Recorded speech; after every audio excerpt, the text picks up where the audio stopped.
যুক্তরাষ্ট্রের স্পোর্টস ফ্যানদের কাছে championship ring নতুন কিছু নয়। সুপার বোল কিংবা NBA শিরোপা জয়ীদের রিং দেওয়ার রেওয়াজ বহু পুরনো, কিন্তু ফুটবল বিশ্বকাপে এই ঐতিহ্য এবারই প্রথম যুক্ত করল ফিফা। রোববার আর্জেন্টিনা ও স্পেনের মধ্যে অনুষ্ঠিত হবে ফাইনাল। যে দলই জিতুক তারা পাবে মোট 30টি রিং, যা যাবে খেলোয়াড় ও কোচিং স্টাফদের কাছে।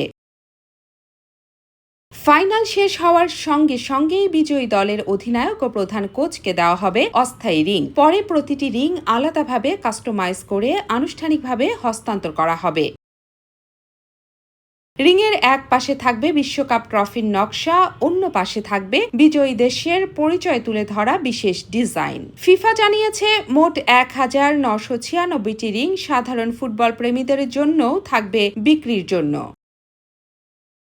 অর্থাৎ 30টি খেলোয়াড়দের জন্য, এবং বাকি 1996টি মিলিয়ে মোট 2026টি রিং তৈরি হয়েছে বিশ্বকাপের এবারের আসর উপলক্ষে। ফরাসি তারকা পল পগবা অবশ্য 2018 সালের বিশ্বকাপ জয়ের পর নিজ উদ্যোগেই সতীর্থদের জন্য রিং তৈরি করেছিলেন। তবে ফিফার পক্ষ থেকে আনুষ্ঠানিকভাবে রিং দেওয়ার ঘটনা এবারই প্রথম। ATV USA news desk.